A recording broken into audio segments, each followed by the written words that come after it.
వాహనాలను క్షుణ్ణంగా తనిఖీ చేస్తున్నారు. హైదరాబాద్, ముంబై, బీదర్, జహీరాబాద్ మార్గంలో సోదాలు నిర్వహిస్తున్నట్లు జహీరాబాద్ డీఎస్పీ నల్లమల్ల రవి తెలిపారు. ఇక దీనికి సంబంధించిన మరిన్ని డీటెయిల్స్ మా రిపోర్టర్ సందీప్ నడి తెలుసుకుందాం. సందీప్,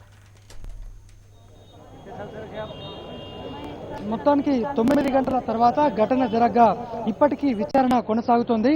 లోపల ముత్తూట్ కార్యాలయంలో సైబరాబాద్ కమిషనర్ సందీప్ సాండిలియా ఇంకా మాట్లాడుతున్నారు. వాటికి సంబంధించి ఎంత మేర బంగారం పోయింది అనే దానిపైన మొత్తం కూడా వివరాలు సేకరిస్తున్నారు. ఇప్పటి వరకైతే మొత్తం 46 కిలోలని నిర్ధారణకు వచ్చినప్పటికీ వాటికి సంబంధించిన ఎవిడెన్స్ అలాగే డాక్యుమెంట్స్తో పాటు అప్పుడు దొంగలు దోపిడీకి పాల్పడిన సమయంలో వారి వ్యవహార శైలి ఎలా ఉంది అనే వాటిపైన కనుక్కుంటున్నారు. ఇక ముత్తూట్ ఫైనాన్స్ దోపిడీ వార్త తెలియగానే పెద్ద ఎత్తున కూడా ఖాతాదారులు ఇక్కడికి చేరుకుంటున్నారు. ప్రస్తుతం ఆర్సీపురం బ్రాంచ్ వద్ద వీరంతా కూడా ఖాతాదారులే. కొద్దిమంది అయితే ఇక్కడ కన్నీరు పెట్టుకుంటున్న పరిస్థితి. ఎందుకంటే తాము ఎంతో కష్టపడి ఇందులో పెట్టాము, వాటికి నెల పెద్ద ఎత్తున కూడా వడ్డీ చెల్లిస్తున్నాము. ఈ నేపథ్యంలో మాకు ఏ ఒక్కరు కూడా హామీ ఇవ్వలేదు, మా బంగారం తిరిగిస్తారనే దానిపైన కూడా సందిగ్ధంలోనే ఉంది. గతంలో కూడా పక్కనే ఉన్న మరొక ముత్తూట్ ఫిన్కార్ప్ పక్కనే ఉంది ఆ భవనం, అందులో కూడా చోరీ జరిగింది. అందులో 5 కోట్ల మేర అపహరించారు. దానికి సంబంధించి ఇప్పటి వరకు ₹1 కూడా రికవరీ కాలేదు. తాజాగా ఇందులో కూడా దాదాపు 46 కిలోల బంగారం దోపిడీ గురైంది. వాటిపైన ఖాతాదారులు ఆందోళన వ్యక్తం చేస్తున్నారు. మెదక్, సంగారెడ్డితో పాటు పటాన్చేరు ఇలా అనేక ప్రాంతాల నుంచి కూడా బాధితులు ఇక్కడికి వస్తున్నారు. తమ బంగారము తిరిగి ఇవ్వాలని కూడా కోరుతున్నారు. కొద్దిమంది మనతో పాటు ఉన్నారు.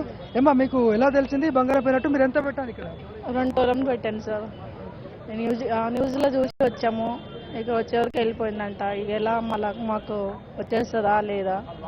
మేము కష్టపడి తీసుకున్నాము, ఇక ఏం చేయాలి? అది ఎవరు ఇస్తారు మాకు? అది మాకు అంటే ఎక్కువ పని చేసి తీసుకున్నాం బంగారం. 2 తులం అంటే మాకు చాలా ఇబ్బంది. మేము పని చేసిన వాళ్ళు 2 తులం బంగారం అంటే మేము 2-3 సంవత్సరం పైసలు జమ చేసి తీసుకున్నాము. 2 తులము 5 తులం బంగారం ఉంది.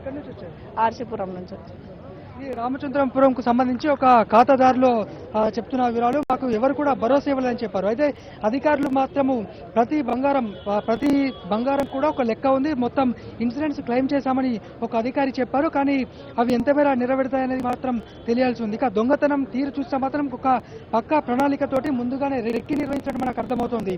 ఎందుకంటే ఎక్కడ కూడా సీసీ ఫుటేజ్ లో కనీసం రికార్డు కాలేదు. దాంతోపాటు స్థానికంగా కూడా సీసీ కెమెరాలు లేవు. అలాగే ఇక్కడ ఉన్న సీసీ కెమెరాలతో సహా మొత్తం రికార్డులను కూడా వారు తీసుకెళ్లిన పరిస్థితి ఉంది.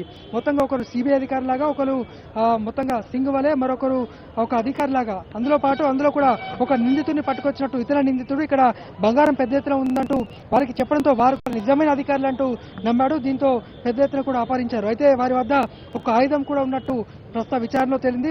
సాండిలియా ఇంకా విచారణ కొనసాగిస్తున్నారు. ఇటు విచారణ కొనసాగిస్తుండగానే వారు బ్లాక్ కలర్, రెడ్ కలర్ వాహనాల్లో రావడంతో వాటికి సంబంధించి కూడా సరిహద్దు ప్రాంతాలు, సైబరాబాద్ తో పాటు శివారు ప్రాంతాల్లో కూడా పటిష్ట బందోబస్తు అయితే కొనసాగుతోంది. ఇక ఖాతాదారుల ఆందోళన అయితే వ్యక్తం చేస్తారు. ఇంకా కూడా మొత్తానికి ఇది ప్రస్తుతానికి సందీప్ సాండిలియా అయితే విచారణ కొనసాగిస్తున్నారు. మరొక గంటలో ఎంత మేర ఇంకా పోయిందా లేక నిందితులకు సంబంధించి ఒక క్లారిటీ వచ్చే అవకాశం ఉంది. ఎందుకంటే చుట్టుపక్కల కెమెరాస్ కూడా ప్రస్తుతం అధికారులు పరిశీలిస్తున్నారు. Over to studio.